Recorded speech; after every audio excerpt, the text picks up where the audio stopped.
Por falar em supermercados, a Justiça suspendeu o decreto do governo do estado, né, que restringia o funcionamento dos supermercados. Essa decisão foi provocada por uma ação popular. O autor dessa ação é o procurador da República, Kleber Martins, que já está aqui conosco na bancada do 12 em ponto 98. Boa tarde, doutor Kleber, seja bem-vindo. Boa tarde. Boa tarde, Ana Karina, Michele Rincon, Marcos Lopes, é um prazer estar aqui. Doutor, o senhor é procurador da República. Por que resolveu entrar com uma ação popular enquanto cidadão e não com uma ação civil pública enquanto membro do Ministério Público? Bem, porque para entrar com uma ação, eu preciso ter duas coisas que são, por acaso, direitos constitucionais. A primeira é a atribuição e a segunda é competência, certo? E no caso eu não tinha nenhuma nem outra. Em se tratando de uma ação contra um decreto da governadora do estado, sem a participação de qualquer órgão federal, eu, enquanto membro do Ministério Público Federal, não poderia agir neste caso. Então eu me despiz do terno e da gravata, vesti uma roupa como a que eu estou aqui, não só porque eu estou de férias, mas para deixar claro que entrei como cidadão, e assim o fiz, me valendo também dos conhecimentos jurídicos que tenho em virtude de ser graduado em Direito. E quais os argumentos para derrubar esse decreto? Bem, na realidade são trechos do decreto, né? Não é o decreto inteiro. Basicamente são os trechos que impediam os supermercados, mercearias e estabelecimentos congêneres, inclusive lojas de material de construção, de funcionarem, salvo engano, entre as 8 e as 6 da manhã, em qualquer dia da semana, e em domingos e feriados, e as empresas de transporte público de funcionar nos fins de semana e durante a semana, a partir das 7 até as 5 da manhã, certo? O argumento central foi porque esse tipo de restrição ela não reduz em nada o risco de contágio pelo novo coronavírus.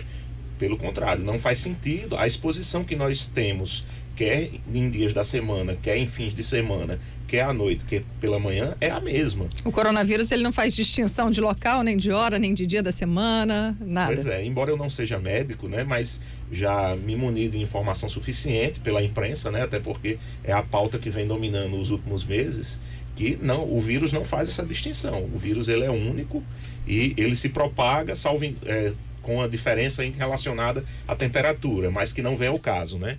Então, essas medidas ela não têm relação de causa e efeito com esse risco de contágio. Além disso, ela, além de não ter esse efeito, ela impunha um sacrifício extremado, desproporcional aos comerciantes que exploram essas atividades comerciais. Né, os donos de supermercados, os donos de mercearia, as empresas de transporte coletivo e mesmo os usuários desse serviço. Eles, ao não poderem trabalhar por decreto nos fins de semana, feriados e durante o período noturno, eles estarão deixando de arrecadar, certo? Durante uma parte significativa, praticamente um terço do mês. Doutor Kleber, mas o senhor colocou alguma sanção, alguma exigência de que os profissionais ou os empresários colocassem ou aumentassem as medidas de precaução em relação ao uso de equipamentos de proteção? A própria Ana Karina estava dizendo que foi em alguns estabelecimentos comerciais e verificou que os funcionários não estavam usando máscaras, né, na manipulação de alimentos, não estavam devidamente equipados no momento da atuação, né? O que coloca em risco não somente as pessoas que estão no ambiente, né? Como também o próprio funcionário. Veja só, o objeto dessa ação ele é muito limitado. Ele diz respeito apenas ao decreto, certo? E não tem nada de política, de ideologia. Ele é apenas diz respeito entre a adequação de parte das normas que tem ali e a Constituição Federal. E a Constituição, ela obriga implicitamente, é uma discussão mais de jurista, que toda vez que você impõe uma restrição a alguém, essa restrição ela tem que ter algum sentido para evitar algum problema, certo? E neste caso não tinha. Pelo contrário, né, doutor? Pelo contrário, inclusive isso foi abordado na ação também, quando você obriga a população a utilizar, por exemplo, um supermercado em um horário reduzido, a tendência é que ela se concentre naquele momento. E foi o que ocorreu. Muita gente correu para o supermercado para se abastecer porque não ia funcionar no domingo, não ia funcionar no feriado, que justamente é na véspera da Páscoa, muita gente já, né, correu para aglomerar. Exatamente. Então, assim, são muitos os relatos, quem frequenta supermercado, que acredito que todos nós, nós percebe as filas maiores do que nos dias fora da pandemia, né?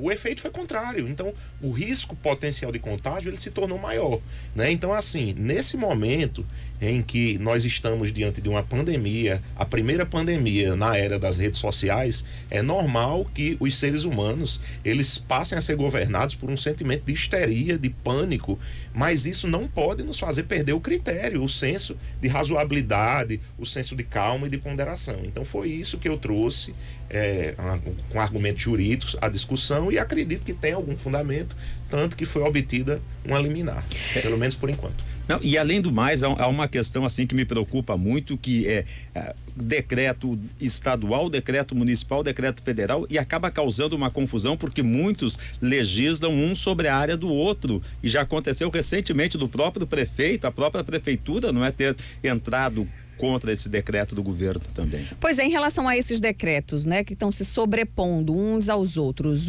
houve uma decisão do Supremo Tribunal Federal, do ministro Alexandre Moraes, dizendo que a competência concorrente em termos de saúde pública, de decretos, né, para garantir a saúde pública, seriam da União e dos estados, com a possibilidade dos municípios suplementarem. Isso aí está previsto na Constituição.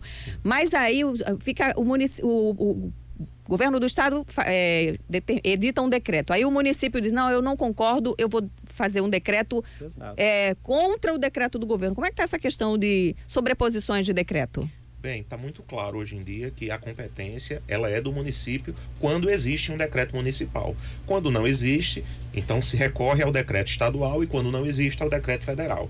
Então, assim, a prevalência, digamos, é de baixo para cima, né? O problema é que, nitidamente, nós estamos vivendo em um momento político em que as esferas da Federação Brasileira, elas não estão dialogando em virtude, aparentemente, de uma polarização política, né? Nós sabemos que às vezes o prefeito segue uma linha política, o governador outra e o presidente uma terceira. Então, assim, embora muitos neguem, mas está claro, né? Nós não somos ingênuos, nós vemos o que está acontecendo em tempos de rede social. A gente se informa por conta própria, não permite mais que ninguém informe a nossa opinião. Então a gente está vendo que essas esferas não estão dialogando. Então o que é que vai acontecer?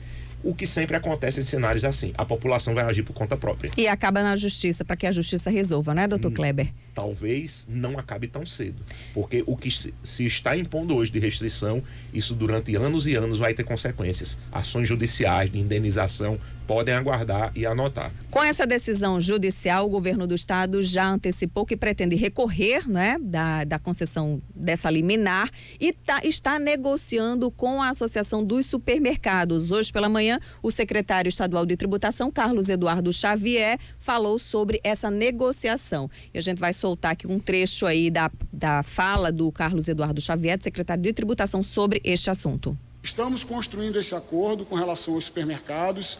Já há um acordo com a Associação dos Supermercados que até o dia 23 de abril os supermercados funcionem de segunda a sábado, de 7 às 22 horas, de 20 às 22 horas. Os supermercados que vão funcionar nesse horário se comprometem a fazer o transporte dos seus colaboradores. E no domingo que vem, que a gente tem até o dia 23 apenas um domingo, os supermercados ficariam fechados e, em compensação, funcionariam no dia 21. Eu repito, esse acordo está sendo firmado no dia de hoje. Nós estamos finalizando o termo desse acordo, submetendo ao Ministério Público do Trabalho e submetendo também às prefeituras, principalmente de Natal e Mossoró. Isso, então o governo do estado anunciando aí que está em negociação com a Associação dos Supermercados para ajustar esses horários. Enquanto essa negociação ocorre, o que é que fica valendo, doutor Kleber? Como é que fica agora o funcionamento dos supermercados, tendo em vista que temos aí essa liminar da justiça?